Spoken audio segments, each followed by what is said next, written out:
नमामि धन्वन्तरिमादिदेवम्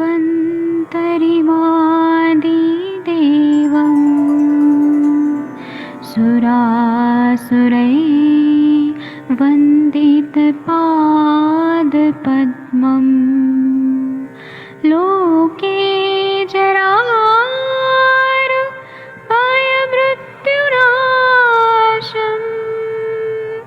दातारमीशम् विविधौषधीनां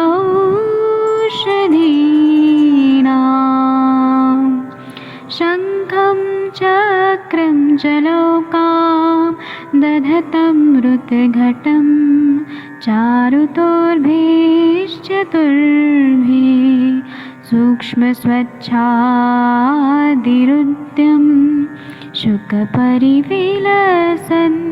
मौलिमम्भोजनेत्रम् कालाम्बोदोज्ज्वलाङ्गं कटितटविलसत् चारुपीताम्बराढ्यं वन्दे धन्वन्तरिन्तं निखिलगदमिव प्रौढदावाग्निनीलम्।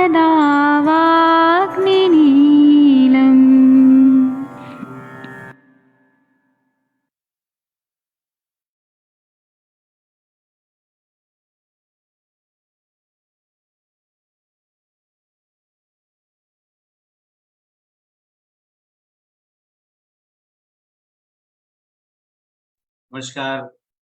आयुष दर्पण पर प्रातःकालीन अष्टांग हृदय का स्थान 13वें अध्याय के पठन और विवेचन सत्र में आपका स्वागत है। मोनिका मैडम, अगर आप चाहें तो शेयर स्क्रीन कर सकते हैं, जो हम आगे सूत्र पढ़ेंगे।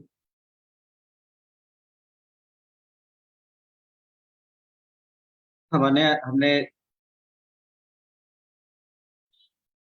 से पहले जो है वो आई थिंक कौन सा सूत्र किया था, याद अगर हो तो बता सकते हैं। पज विद्रुदी की चिकित्सा। नाम सर 30वां सूत्र करना है। 30वां सूत्र मैं पढ़ता हूँ। 30वां सूत्र।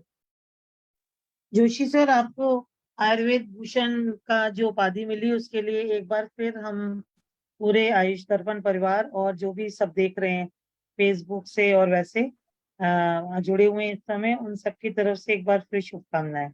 जी धन्यवाद मैडम, ये सब आप लोगों की ब्लेसिंग्स है कि ये तरह से आरती भावों के बाद बहुत बड़ी मेहनत है सब परिवार। जी जी, चलिए करते रहेंगे इसको अभी। जी, तो मैं पढ़ता हूँ 30वां सूत्र जो है, 30वां 29:30। ततो अनिलग्न निर्यूहम कल्क स्नेहे निरुहये रसेन भोजितम यष्टि तैलेन वासैरनु स्वेद प्रलेपवातग्ना पगे मित्वा व्रण क्रियाम। ये यहाँ पे सूत्र आया है।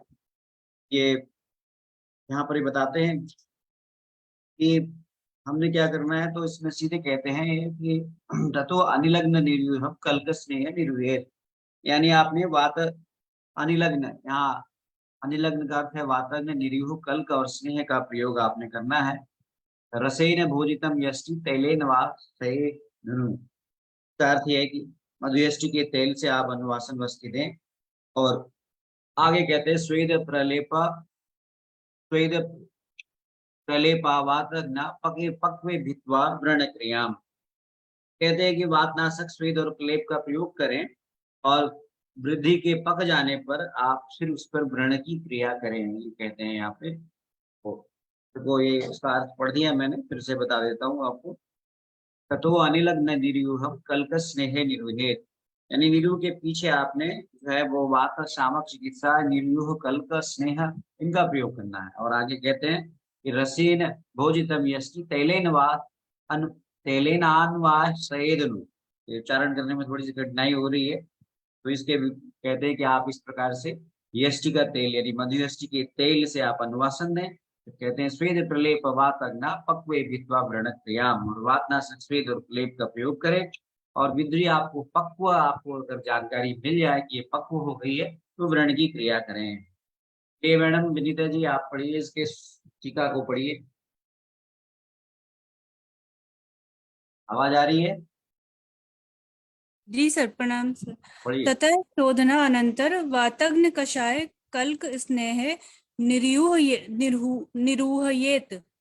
उसके मतलब तत्शोधन मतलब शोधन के पश्चात वातग्न कषाय कल्क और कल्क से स्नेह और निरूह बस्ती देनी चाहिए। अनु निरूहस्य पश्चात, अनु का मतलब यहाँ पे निरूह के पश्चात।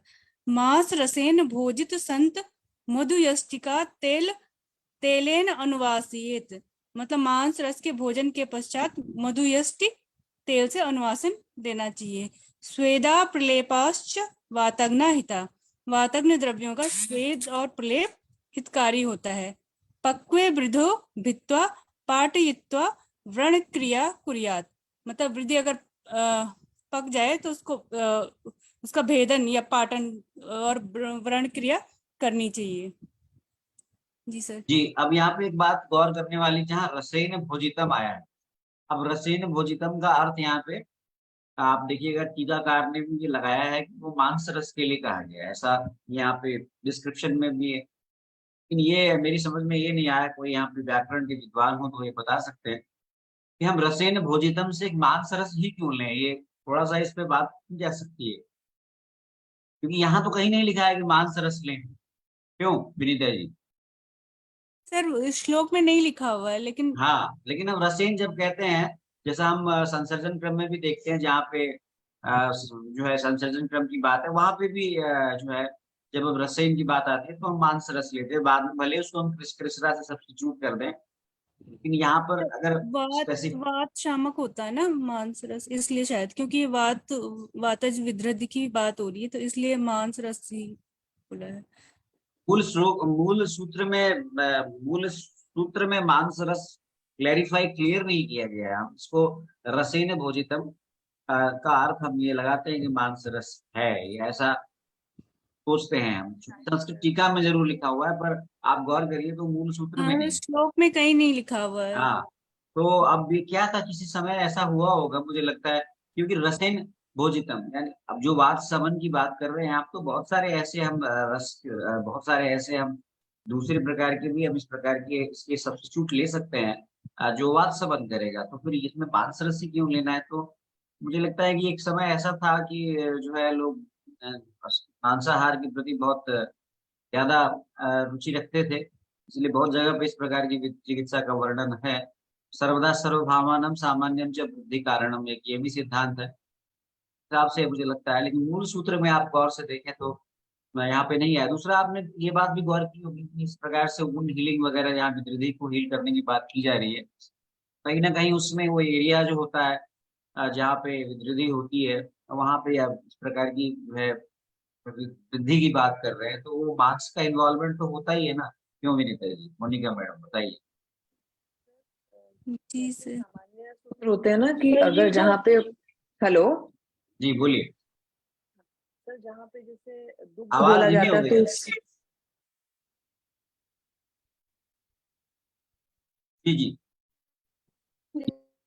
हेलो जी बोलिए बोलिए मैडम बोलिए। हेलो आवाज आवाज आ रही है। हाँ सर, जैसे होता है ना कि गोद, जहाँ पे दुग्ध बोला जाता है वहां से गोदुग्ध ही उसको ग्रहण किया जाता है टीका में हमेशा, है ना। तो उसी तरीके से रसेन को मांस रस ही ग्रहण किया जाए, इसका भी पॉसिबिलिटी है सर, इस वजह से ऐसा लिखा होगा। और जैसे आपने भी बोला कि कहीं भी व्रण होता है तो उसके अंदर प्रोटीन रिच फूड दिया जाता है ना, तो इसके अंदर सर जो मांसाहारी है उनके लिए मांस रस, और जो शाकाहारी हैं उनके लिए सर यूष का ग्रहण किया जा सकता है, यस, किसी मैं भी यही दाल कहना का चाह रहा यूष, था, मैं यही ना। कहना चाह हाँ रहा कि था, प्रोटीन। जी क्योंकि आचार्य ने सूत्र में कहीं पर भी हमने ग्रहण किया है। चल दुग्ध की बात तो समझ में आती है कि दुग्ध का अर्थ वो दुग्ध है, श्रेष्ठ माना है। रसेन का अर्थ तो रसों के लिए है, किसी भी हम यूज को भी ग्रहण कर सकते हैं इससे। तो यहाँ पे मुझे लगता है कि प्रोटीन, हाई प्रोटीन डाइट की बात सोचते हुए हम मांस रस भी सोच सकते हैं, और हम जैसा कि अभी मोनिका मैडम ने कहा कि यूज भी ले सकते हैं। प्रोटीन रिच होना चाहिए। अब मैं आपको अपना एक्सपीरियंस बताता हूँ। मेरे को जब इंजरी हुई थी तो फ्रैक्चर था एक प्रकार से स्पाइन में। तो मुझे एक किसी बंदे ने बताया कि आप जो है अ, जो बकरा होता है, उसके बकरे का जो वो बोन मैरो होता है, बोन मैरो का आप सूप लीजिएगा। तो मेरे को समझ में आया क्यों क्यों बता रहे हैं, क्योंकि वो कॉन्सेप्ट यही है कि जो अस्थि क्षय है या अस्थि भग्न है, तो वहां पे उस प्रकार से उसी को फुलफिल करने के लिए हम चिकित्सा देते हैं। मॉडर्न वाले भी यही करते हैं, वहां पे कैल्शियम के सप्लीमेंट्स देते हैं और तमाम सारी चीजें। अगर न्यूरोजेनिक कोई काफी नर्व्स डैमेज हुआ है तो उसको ठीक करने के लिए वहां पे यूरी वायर इस प्रकार की जो है न्यूरोजेनिक विटामिन देते हैं इस प्रकार से। तो ये इस प्रकार का कॉन्सेप्ट मॉडर्न एलोपैथी में भी है, और यही हमारे आयुर्वेद में पहले से ही है, तो कह सकते हैं। यहाँ पे थोड़ा सा ये भी है कि इसमें वेजिटेरियन और नॉन वेजिटेरियन का डिफरेंस करते हुए इसको हम समझें तो बेहतर होगा। यहाँ जना सर, मैडम भी आ जाएंगी जी। मोनिका मैम ठीक कह रही है। मेरे दिमाग में भी यही चीज आ रही थी कि संहिता में जहां पे भी रस बोलते हैं तो वहां पे मांस रस ही लिया जाता है। जब कोई वो करना होता क्यों है तो लेते हैं ना, वही सवाल ये है, दाल के लिए क्यों यूज लेते हैं? शब्द ऐसा यूज तो होता कहा है। नहीं कि आप क्यों लेते हैं। रसेन रसेन कहा है, चलो दुग्ध तो समझ में आता है कि दुग्ध तो गोदुग्ध बेस्ट है, बकरी का दूध या ऊँटनी का दूध ले। रस का तो बहुत बड़ा एक्सप्लोरेशन है ना, रस कहने से तो बहुत सारी चीजें आ सकती है रस में। तो हम मांस जी। रस क्यों लेते हैं? सर यहाँ पर शोधन की प्रक्रिया हुई है अभी, जो संहिता में समझाया गया कि यहाँ शोधन की प्रक्रिया हुई है। पहले हाँ त्रिव्रत स्नेह से विरेचन कराया स्नेहपान के बाद, और उसके बाद फिर जो है यहाँ पर इन क्वाथ कल्प और स्नेहों के योगों से जो हम लोगों ने मतलब निर्मूल बस्ती बनाई, उसके बाद फिर जो जब ये प्रकरण चल रहा होगा, मतलब जब ये शोधन का प्रकरण चल रहा है, तो हम तो जो रोगी जिसकी अग्नि जो है वो मंद पड़ गई है सारे पंचकर्म को करते हुए, मतलब पंचकर्म में से 2 विरेचन और बस्तियों को हम ले रहे हैं, तो विरेचन के बाद तब उन्होंने जो है ये बताया है कि हमको अब बस्ती प्रकरण पर आना है। तो विरेचन को के बाद धीरे धीरे मांस रस के साथ जब ये भोजन की अग्नि जो है स्थापित हो जाएगी, उसके बाद फिर उसमें उन्होंने लिखा मांस रस के साथ भोजन कराए हुए, क्योंकि यहाँ पर शोधन की प्रक्रिया चल रही है और ये कर्म चल रहे हैं, इसलिए यहाँ पर हम रस को मांस रस मान के या मुद्द यूष मान के मानेंगे। यहाँ पर पूरी शोधन की प्रक्रिया, पहले त्रिवृत स्नेह पिलाकर विरेचन किया गया, उसके तदुपरांत उन्होंने यह बताया कि जो वात नाशक द्रव्य है उसके हम लोग क्वाथ बनाए, यानी निरूप अस्थि जो है वो क्वाथ कल्प, और जो स्नेह भी उसमें हम यूज कर रहे हैं वो भी वात नाशक यूज कर रहे हैं। तो उसको जो पेशेंट को जो पोषण करना है वो यूज के माध्यम से ही करा जा सकता है, या मांस रस के जिसकी की अग्नि एकदम विरेचन के बाद मंद पड़ गई है। तो यूजुअली हम लोग जब संसर्जन कर्म करते हैं तो यूश और इसी से स्टार्ट करते हैं, तो इसलिए यहाँ पर हम लोग को रस से यहाँ पर यही है, मांस रस या यूश। बिल्कुल सही कहा। संदूषण के लिए हम जिस प्रकार से संसर्जन कर्म करते हैं, वैसे ही यहाँ पे पहले हमने संशोधन का कर्म किया है, इसीलिए हमने अग्नि संदूषणार जिस प्रकार से मांस रस या फिर सब्स्टिट्यूट में हम यूज कल्पना लेते हैं, उस प्रकार से हमने इसको लेने का, हमने इस प्रकार से इसको लेते हैं, ये यहाँ पे हम समझ सकते हैं। ठीक है, अंजना मैडम को कुछ बताना हो तो आप भी बताइए इसमें। जी सर, नमस्कार सभी लोग को, शुभ प्रभात। सर मैं अभी सुन ही रही थी क्योंकि मेरा कुछ बीच में ब्रेक हो गया, कुछ बिजी हो गई थी। लेकिन ये बात सही बता रही है मैडम, क्योंकि जो अग्नियां, जब भी हम कोई संशोधन कर्म करते हैं तो थोड़ा सा क्या होता है कि उसका बल कम हो जाता है, और जब बल कम हो जाएगा, शक्ति कम हो जाएगी, अग्नि को तो थोड़ा सा तीव्र करने के लिए ही हम लोग संशोधन कर्म करते हैं। लेकिन धातु को परिपूर्ण करने के लिए, धातु का कहना चाहिए पोषण करने के लिए, धातु पोषण करने के लिए फिर रसायन चिकित्सा के बारे में ही बताया गया है। और जहाँ भी हम लोग रसायन चिकित्सा करते हैं, पहले हम संशोधन चिकित्सा का महत्व संहिताओं में पढ़ते हैं। तो जो यहाँ रस की बात चल रही है, या मांस रस की बात हम सीधे कहते हैं, तो मांस रस जो है वो सर्वदो सर्वभावानाम सामान्य वृद्धि कारणम, मतलब यह है कि अगर हम उसको मांस रस, जो लोग नॉनवेज ले लेते हैं या जिनको साथ में होता है, उनके लिए ये बहुत उपयुक्त होता है। और अगर जो लोग नॉनवेज नहीं लेते, उनके लिए फिर मूंग रस या आयुष का जो है वो विधान आया है, उनके लिए वो बहुत इफेक्टिव होता है, क्योंकि वो सीधे जो है वो धातु का पोषण करता है, और धातु का जब पोषण करता है तो अच्छे से जो है शरीर का जो है कहना चाहिए बल बढ़ता है, अग्नि बढ़ती है और शक्ति बढ़ती है। मैडम, जब भी कोई बड़ी विद्युति होती है उसका पाटन या मतलब उसमें से पस निकाला जाता है, तो यूजुअली देखा जाता है कि पस को धीरे धीरे निकाला जाता है। अगर एक साथ निकालते तो रोगी जो है वो शॉक में चला जाता है। तो जो आप अभी जो धातु पोषण बता रही हैं कि जब हम धीरे धीरे प्रैक्टिकली उसके जी वो पाटन कर्म और प्रैक्टिकली अगर जैसे हाँ आप प्रैक्टिकली जैसे मैडम देखिए आयुर्वेद जो कहता है या संहिताओं में भी चिकित्सा में भी आया है, और हम लोग प्रैक्टिकली भी क्या करते हैं, मानिए जैसे हम लोग स्तन विद्युत पे काम करते हैं, स्तन विद्युत हमारे पास अक्सर पेशेंट आ जाते हैं, तो उसमें हम लोग यही करते हैं, हम पेशेंट को कभी नहीं कहते हैं कि आप इसमें इंसिजन लगवाइए, जनरली आप उपनहा कराइए। उपनहा का भी कोई मतलब नहीं होता, हम सिंपल उनको यही बोलते हैं कि आप जैसे सेंधव नमक का जल लगाइए, लीजिए, गर्म करिए, उसमें 1 चम्मच सेंधव नमक डालिए, उसमें साफ जो है हम स्पेशली उनको ऑटोक्लेव्ड कॉटन देते हैं या पैक्ड कॉटन जो ऑटोक्लेव्ड मार्केट में मिलती है, नहीं तो हम अपने पास रख के ही उसकी ड्रेसिंग करते हैं, और उससे हम गॉज पीस भी उसमें ऑटोक्लेव्ड लगा के कॉटन में उससे अच्छे से सिकाई करते हैं। और सिकाई करने के बाद आप देखिए कि वो जो पक्वावस्था में आती है वो खुद ही अपना उस जो है रास्ता बना के व्रण जो होता है पूरे निकलता रहता है। तो कभी भी ऐसे केसेस में प्रैक्टिकली से आपने कहा कि हम एक साथ नहीं निकाल सकते, बिल्कुल नहीं निकाल सकते। ये भी एक अमावस्था पक्वावस्था की कंडीशंस होती है कि अमावस्था में हमें टच नहीं करना है, हमें अमावस्था में केवल यही करना है कि उसको हल्का उपनाहा लगा सकते हैं या फिर हम उसका उपसेद कर सकते हैं। और उसके बाद जब वो स्पेस बना लेता है एक तरह से, हाँ आया भी ये बर्नर हम देख रहे थे अभी, तो पूरा वो स्पेस बना के खुद धीरे धीरे धीरे धीरे निकल के उसके बाद वो पूरी कैविटी जो है एक बार ड्रेन हो जाती है, तो फिर हम उसमें जो है शोषण और रोपर शशांक है या हमारे पास जो भी ड्रग्स उस समय मिलती है उसको हम वहाँ पे अप्लाई करके और फिर पेशेंट की जो है धातु पोषण के लिए, और आम पाचन तो हो ही रहा है, धातु पोषण के लिए फिर हम मेडिसिन देते हैं। यही यहाँ पे बताया गया है, जैसे आप बता रहे हो एकदम मैम, और यही। आमावस्था में सबसे ज्यादा इजीली डाइजेस्टेबल यही है, मांस रस या यूश।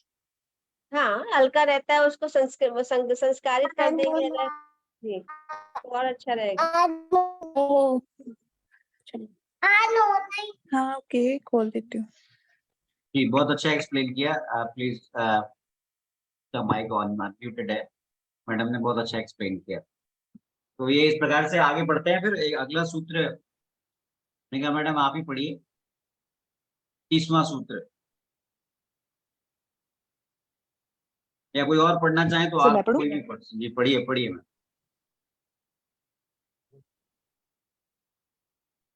पढ़िए मैडम। कौन पढ़ रहा है, मैं पढ़ूं? पित्त रक्त पढ़िए रक्तोद पढ़िए पढ़िए।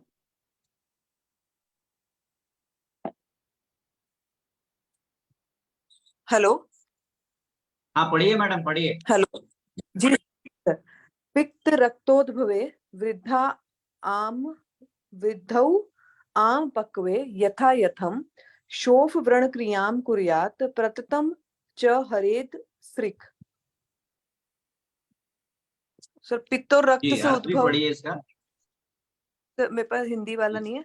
पित्त और रक्त से उद्भव वृद्धि में जो वृद्धि होंगी, दोनों तरह की वृद्धि, उसमें आम पक्वे यथार्थम, आम और पक्व की जिस प्रकार बताई गई उसी प्रकार से चिकित्सा करनी चाहिए। शोफ व्रण क्रियाम कुर्यात, और शोफ और व्रण की भांति क्रिया करनी चाहिए। प्रततम च हरेत सृक, और रक्त मोक्षण कराना चाहिए। सर बहुत ऐसा बढ़िया, ही है? बिल्कुल ऐसा ही है कि आप कितना बढ़िया, मतलब आप लोग अब बिना हिंदी लगभग लगभग आप उसका पूरा अर्थ समझ टीकाकार ले हो रहे गए हैं। हैं। टीकाकार टीकाकार हो मैडम गए, बहुत अच्छी टीका किया आपने, सही में बहुत अच्छी टीकाकार हो टीका। गए। अगर आपके पास बाकी हिंदी की, आपने हिंदी का अर्थ नहीं था और आपने इसका इस प्रकार से एक्सप्लेनेशन दिया है, तो इट्स अमेजिंग, बहुत अच्छा, बहुत बढ़िया है। आपको अब मूल सूत्र आप पढ़ के आप समझ रहे आयु हैं। ठीक है सर। एक बार हिंदी में और पढ़ देते हैं सर, थोड़ा सा और जी क्लियर हो पढ़िए जाएगा। पढ़िए मैम। इसमें ये लिखा हुआ है कि पित्तज वृद्धि में जब वे पकी ना हो तब व्रण शोथ की भांति उसे बैठाने की चिकित्सा करें, और पक जाने पर व्रण शोथ की भांति चिकित्सा करें। रक्तज वृद्धि रोग में जब तक वह पकी ना हो तब तक बार बार उस स्थान पर जो जलोका इत्यादि लगाकर रक्त निकलवाना चाहिए, जिससे वे स्वयं शांत हो जाए। उन्होंने यही बोला है कि अगर पकी नहीं है तो उसको फिर हम मतलब बैठाने की मतलब वो अपने आप में उसको कहना चाहिए, जो जितने उसमें दोष कुपित हुए हैं दोष की शमन करने की चिकित्सा करनी चाहिए। अगर वो पक जाती है तब उसको हम ब्रह्म शोथ की बात चिकित्सा करेंगे। और इसी तरह रक्तज अगर वृद्धि है तो उसमें भी अगर वो शोफ हो रहा है, तो अगर वो पकी नहीं है रक्तज वृद्धि भी अगर पकी नहीं है तब उसमें हमें जोक लगाना है, जलोका लगाना है। और वो जोक लगाने से, जलोका लगाने से रक्त निकल जाएगा और वे स्वयं शांत। तो इसमें अंजना मैम, ये जो उन्होंने यहाँ पर संदर्भ दे रखा है उसको मैं पढ़ दे रही हूँ। सुश्रुत चिकित्सा स्थान में जो उन्होंने पित्तज ग्रंथि की चिकित्सा बताई है।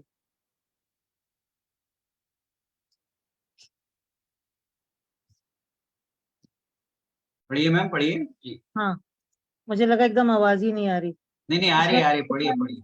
जलौ कसः पित्त कृते हितास्तु क्षीरोद काभ्याम परिषेचन च काकोल्य वर्गस्य च शीतलानि पिबेत कषायाणि सशर्कराणि द्राक्षा रसेन शुरक्सेन वा अपि चूर्ण पिबेत चापि हरित की नाम मधु जम्बू अर्जुन वेतस सानाम त्वग्भिः प्रदेह प्रदेह वचार्येत स शर्करवा तृण शून्य कंदे ह्राद भीक्षणम मुचकुंद जरवा। इसमें लिखा है उन्होंने कि पित्तज ग्रंथि में एप्लीकेशन ऑफ लीचेस जलों का पातन हितकर है। इसी प्रकार दूध और पानी से परिसेचन, यानी दूध और पानी को बराबर लेकर इरिगेशन भी लाभकर है। काकुल्य आदि गण की औषधियों का शर्करा युक्त शीत कषाय पिलाना चाहिए या हरती की चूर्ण को द्राक्षा रस या इक्षु रस से पान कराना चाहिए। महुआ, जामुन, अर्जुन, वेतस, यानी तृण, ये जो उन्होंने यहाँ पर बताया था मधुक, जम्बुआ, अर्जुन, वेतस, इनकी छाल का लेप या शर्करा युक्त केतकी मूल या मुचकुंद जो टेरोस्पर्मम एथेलिफ्लियम, इसका लेप करना चाहिए। तो उन्होंने कितने सारे लेप बता दिए और उन्होंने अलग अलग बताए भी हैं, यानी हमारे पास अवेलेबल आराम से हो जाते हैं, तो सारे मिला के भी लगा सकते हैं और अलग अलग भी। महुआ, जामुन, अर्जुन, इनके और शीत कषाय उन्होंने ये बताई थी, काकोल्य आदि गण की औषधियों का शर्करा युक्त शीत कषाय, तो ये इन्होंने बताया। इसके बाद विदार्य व पक्व मोहम पूय धावेत कषायेण वनस्पति नाम तिलह सयष्टि मधुक विशोर्द सर्पी प्रयोज्य मधुरय विपर्कवम पक्वम पक्वम। तो ये जो है उन्होंने इसके विषय में बताया कि पित्तज ग्रंथि के पक जाने पर उसे विदीर्ण कर कुएं निकालकर वनस्पतियों के क्वाथ से प्रक्षालन करना चाहिए। तिल और मुलेठी के कल्क से उसका शोधन करके काकुल आदि मधुर द्रव्यों से सिद्ध घृत का प्रयोग करना चाहिए। जी, बहुत बढ़िया एक्सप्लेन किया आपने मैम। तो इस प्रकार से हमने ये सूत्र भी पढ़ा। और किसी को कुछ बताना हो, इसमें ऐड ऑन करना हो तो कर सकते हैं आप जी। चलिए फिर अभी मैडम आगे आपने जी। किससे पढ़ा था इसमें? सर एक मिनट बस, इसमें थोड़ा सुश्रुत में भी बहुत बिल्कुल अच्छा दिया बिल्कुल है। आप बिल्कुल बिल्कुल। थोड़ा सुश्रुत में पढ़ लेते हैं। सुश्रुत में इन्होंने साफ साफ बताया हुआ है कि अगर हम जो है पित्त जन्य अपक्व वृद्धि है और पित्त जन्य है तो पित्तज ग्रंथि में जो उन्होंने चिकित्सा बताई गई है वही करेंगे। और यदि पक गई है पित्त जन्य वृद्धि अगर पक गई है तो उसका हम भेदन करेंगे। और जब हम भेदन कर देंगे तो फिर मधु और घृत मिलाएंगे और उसको लगा देंगे। और अगर वो फिर उसके बाद उसका शोधन हो जाएगा, और शोधन हो जाएगा तब उसके बाद जब उस व्रण पर रोपण तेल लगाएंगे और कल्क का प्रयोग करेंगे। तो पहले ग्रंथि की चिकित्सा अगर वो अपक्व है तो ग्रंथि की तरह करेंगे। और अगर वो पक्व हो गई है तो फिर जैसे हम सुश्रुत तो शल्य चिकित्सक है ही है, तो उन्होंने बोल दिया है कि यहाँ पर उसका भेदन करके और हम मधु सर्पी लगा देंगे। और फिर उसके बाद जब मधु सर्पी लगाने के बाद उसका अच्छे से शोधन हो जाएगा तो रोपण तेल लगाएंगे उसकी हीलिंग के लिए। और फिर उसके बाद उसमें कल्क का प्रयोग करेंगे। तो थोड़ा थोड़ा इनका दोनों का मत मिल ही रहा है। यहाँ पे रक्त जन्य वृद्धि में भी इन्होंने यही बताया है कि भिषक जो है वो जलोका द्वारा शोणित को विश्रावण कराए, मतलब उन्होंने भी बोला है कि अगर रक्त जन्य वृद्धि है तो हमें जरोका लगाना है, और फिर मधु, शर्करा और मधु मिलाकर विरेचन औषधि पिलाए। जो भी हम विरेचन औषधि देंगे उसमें शर्करा और मधु पिलाए। एक अच्छी बात उन्होंने और लिखी है कि आमावस्था और पक्वावस्था में पित्त ग्रंथि की जो चिकित्सा कही गई है वही चिकित्सा रक्त ग्रंथि में भी करना चाहिए। तो ये एक उन्होंने सिद्धांत बता दिया है कि अगर ग्रंथि पकी नहीं है तो उसको छेड़ना नहीं है, और अगर पक गई है तो उसको फिर उसका जो पुए है और उसमें जो दूषित रक्त है उसका विश्रावण जरूरी कराना। उसके बाद जो लेप ओके, मैडम बहुत अच्छे से बताएंगे, कुछ सुश्रुत ने बताए वही मैंने बता दिया। ये मैम सुश्रुत से ही पढ़ा था मैंने।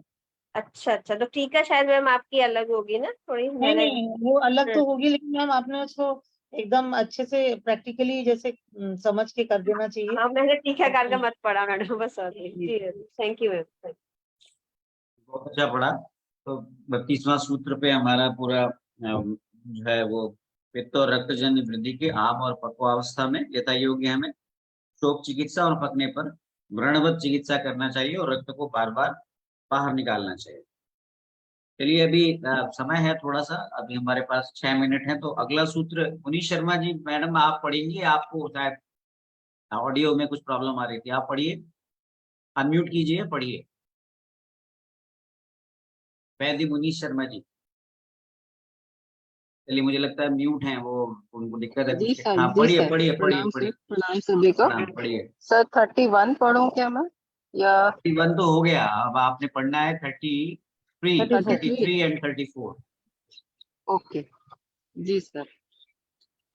गोमूत्रेण पिबेत कल्कम श्लेष्मी पित्त दारुजम विमलापनः आते च अस्य श्लेष्म ग्रंथि क्रमो हितः पक्वे च पाटिते तैलम इष्यते व्रण शोधनम सुम्नो रुष्करा अंकोल अंकोल सप्तपर्णेषु साधितम पटोल निम्ब रजनी विडंग कुटेजेषु च। जी सर। अब इसका अर्थ पढ़ने का प्रयास कीजिए अगर आपके पास किताब नहीं है तो। सर मैं वैसे कोशिश कर लेती हूँ, मेरे हाँ पास करिए ना, जो है करिए, ना। कोई बात नहीं। हाँ, सर जो भी हो वो आप करेक्शन कर दीजिएगा। जी जी सर। इसमें बोला है कि जो गोमूत्र है, गोमूत्रेण पिबेत कल्कम, गोमूत्र से साधित जो कल्क है वो श्लेष्मिक, उस श्लेष्मिक व्रण में पित्त दारुजम जो कफज विद्रदी में, कफज हाँ, विद्रदी में जी, कफज विदृति ठीक पढ़ में रही है। अगर पीते हैं तो फिर वो रुजा को खत्म करता नहीं, है, मतलब यहाँ पे शुद्ध पीत करता है। दारुजम है, यहाँ पे ध्यान दीजिएगा, ये पीत जी सर। दारुजम, दारुजम का अर्थ यहाँ पे दारू हरिद्रा से लिया गया, ठीक है ना। तो ओके गोमूत्रेण ओके। पिबेत कल्कम श्लेष्मिक पित्त दारुजम, पीत दारुजम, इसका अर्थ यह है कि कफजन्य विद्रदी में दारू हरिद्रा के कल्क को गोमूत्र के साथ पान करना चाहिए, ये है इसका अर्थ, ठीक है मैडम। जी सर, जी सर। एंड अगली फिर लाइन उसके पढ़िए। बाद हाँ, विमलापन विमलापन आहते च अस्य, उसका विमलापन मतलब जो उसको बिमला, स्टफ इसमें है करने के। बिमला पनाधृते, ऐसे पढ़िए, बिमला पनाधृते, धृते है ना, हाँ, चास्य श्लेष्म ग्रंथि क्रमो हितः, ये है। तो इसका मतलब ये है विमला कि बिमलापन आद्रते, यानी बिमलापन को आप आद्रते का छोड़ दें अगर आप, तो कह रहे हैं चास्य श्लेष्म ग्रंथि क्रमो हितः, तो जब बाकी बिमलापन अगर को आप छोड़ दें तो शेष सारी जो है कफजन्य जो चिकित्सा आप वृद्धि की या ग्रंथि की करते हैं, वृद्धि की चिकित्सा जो करते हैं, वो चिकित्सा हितकारी है, यहाँ ये कह, ठीक है ना।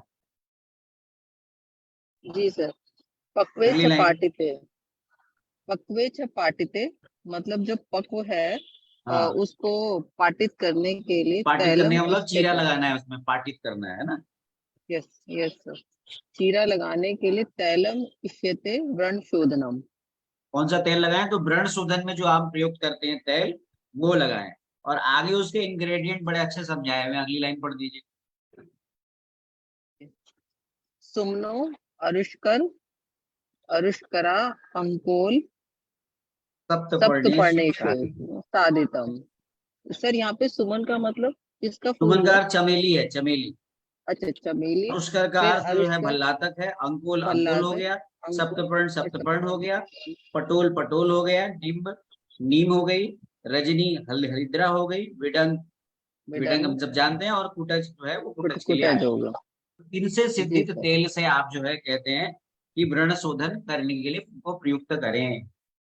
चलिए इसका मैडम संस्कृत टीका Thank you, विनीता sir. जी आप पढ़िए विनीता जी। जी सर। श्लेष्मिके वृद्धो दार्वी कल्क गोमूत्रेण पिबेत। श्लेष्मिक वृद्धि में दार्वी का जो कल्क है वो गोमूत्र के साथ पीना चाहिए। अस्य च श्लेष्मिक वृद्धे विमलापन अनंतरेण श्लेष्म ग्रंथि चिकित्सित हितम। यहाँ पे श्लेष्मिक वृद्धि में विमलापन के अलावा और जो चिकित्सा है वो हितकारी है। विमलापन तय मर्दनो उपाय विमर्दनम, मतलब जिसमें मर्दन किया जाता है उसको विमलापन कहते हैं। पक्वे पाटिते सति सुमनो अरुष्कर आदि भी कुटजा अंते साधित तेल व्रण शोधनम इष्यते। पक्व को पाटित करने के बाद सुमन अरुष्कर, सुमन जाति यानी कि चमेली, अरुष्कर भिलावा, आदि कुटजांते मतलब कुटज आदि तक, साधित तेल से व्रण शोधन ईशत मतलब कहा गया है। बहुत बढ़िया पढ़ा आपने, बहुत बढ़िया पढ़ा मैडम आपने। तो Thank आज you, का sir. सत्र आप कल इसके बारे में और विशेष चर्चा करेंगे और साथ ही सोने वाले हैं। मैडम जो है मोनिका मैडम, आप शांति मंत्र पाठ कर दीजिए और हम समाप्त करते हैं। जरूर सर। ओम भूर्भुवः स्वः तत्सवितुर्वरेण्यं भर्गो देवस्य धीमहि धियो यो नः प्रचोदयात्। ओम भूर्भुवः स्वः तत्सवितुर्वरेण्यं भर्गो देवस्य धीमहि धियो यो नः प्रचोदयात्। ओम भूर्भुवः स्वः तत्सवितुर्वरेण्यं भर्गो देवस्य धीमहि धियो यो नः प्रचोदयात्।